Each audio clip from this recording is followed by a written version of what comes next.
Hello and welcome to World Talks on TVP World with me, Ashim Kumar.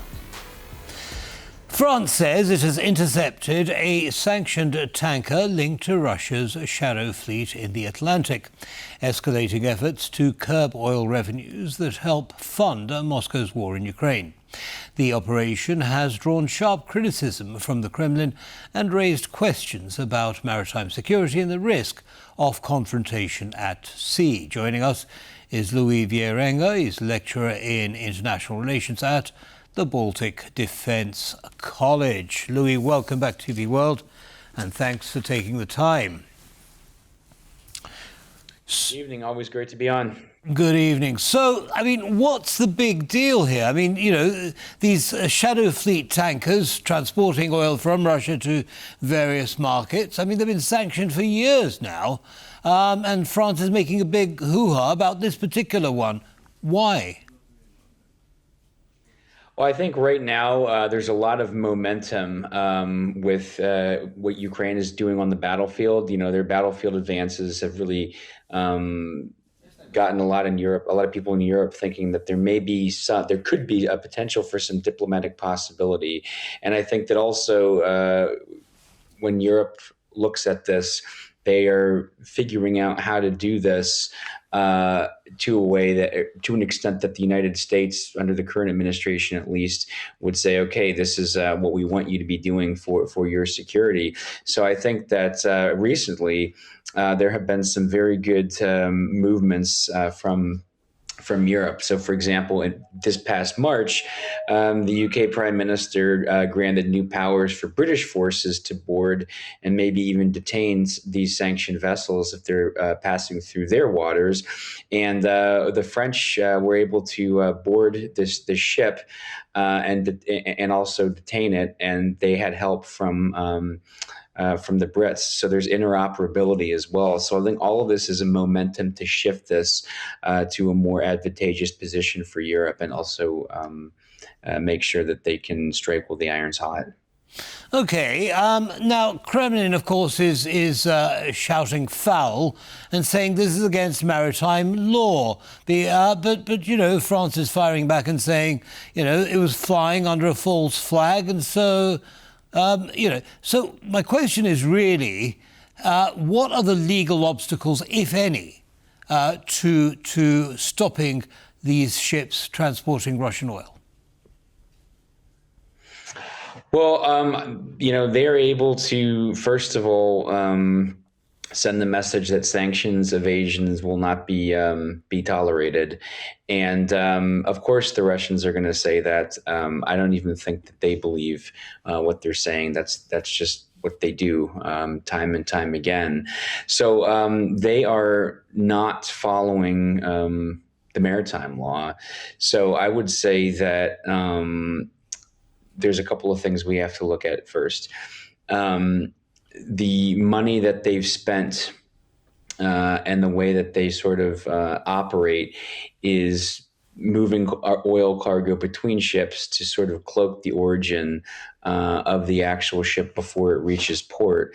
And I think that going back to the last question that you asked, this is also part of that momentum, because if they're able to successfully detain ships and they're able to show muscle, that's something that the Kremlin may not like, but at least they respect it. Now, for the legality, they don't care about that. That's what makes Western countries, NATO member states, for example, different than them, is that we adhere to the international law, and they're finding out that actually Europe is not going to be tolerating this, and that this is probably not the last time that we'll see something like this happen. But another thing too is the environmental aspect. These ships are in very, very bad condition, and that is could be a ticking time bomb, environmentally speaking, if there was some kind of catastrophic oil spill, God forbid. So there's a little bit more to that than just the legal issues. But of course, that's very important. But when have the Kremlin ever been really concerned about following international law? It just Well, quite. Goes to It is show quite one more ironic time. to hear the Kremlin talk about international law when they're committing war crime after war crime against Ukraine. But there you are. Now, Indeed. the other thing, of course, is the other risk, perhaps, that's been holding Western ships back is the risk of escalation. So, for example, if these oil tankers were accompanied by Russian naval vessels, how likely do you think that is to happen? 50-50. I mean, I could see a scenario where they try and do that, but I think Russia wants to be very careful about actually crossing over to that threshold right now. Yes, of course, the hybrid or phase zero attacks, the nonlinear attacks that they've been inflicting on Europe are very serious, and that's part of their playbook.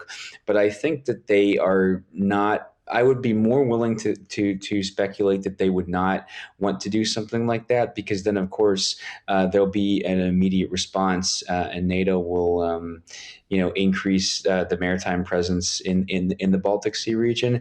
And I think that they want to have this kind of moment. They don't have momentum in certain ways, but I think that they want to keep the escalation fear.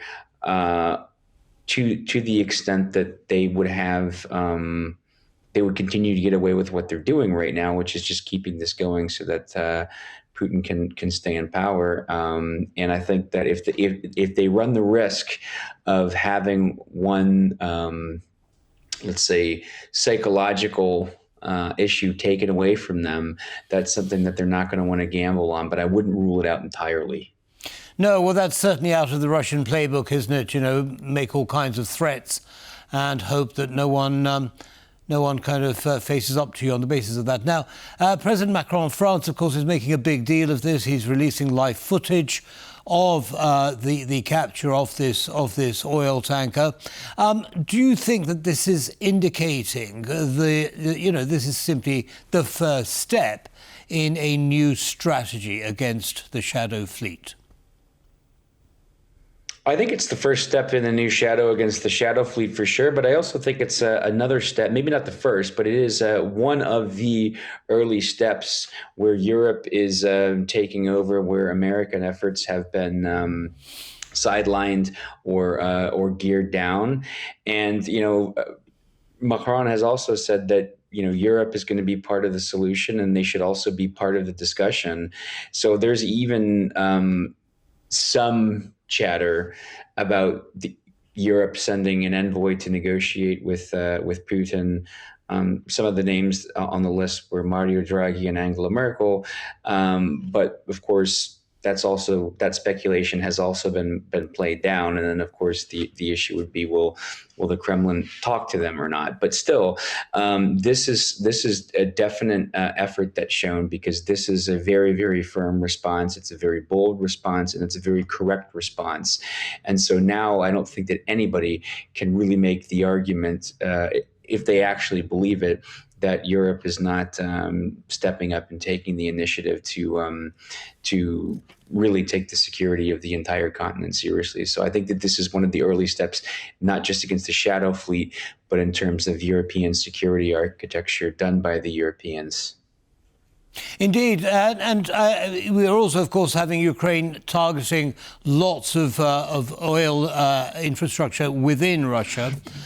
So the combination of the two, the stoppage of the shadow fleet and the destruction of Russian facilities, energy facilities, presumably will at some stage have an effect. When, Louis? It's taking an awfully long time. Well, yes, of course, but I think right now, if you look at the way in which they bypass international sanctions, especially the G7 price cap, they've already spent a lot of money on the fleet, and it's if a decision is made to start actually upping the ante and saying, no, not only can you not do that, but we're not just going to say that you can't do that. We're actually going to mean that it won't. You couple with what we just talked about with a more firm response, and then you look at the the EU economist Valdis Dombrovskis said recently is that Russia is suffering from a static inflationary shock. So there's also the economic aspect, and it's not that they're doing great, they're not doing poor, but they're not doing well either.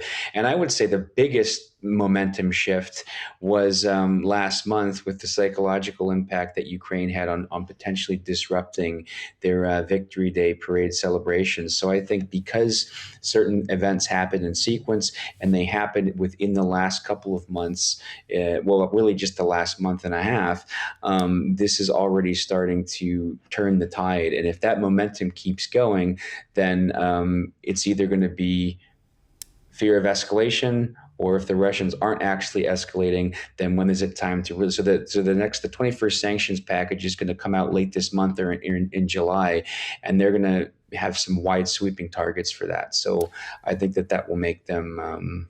Right. Well, we look forward to that, Louis.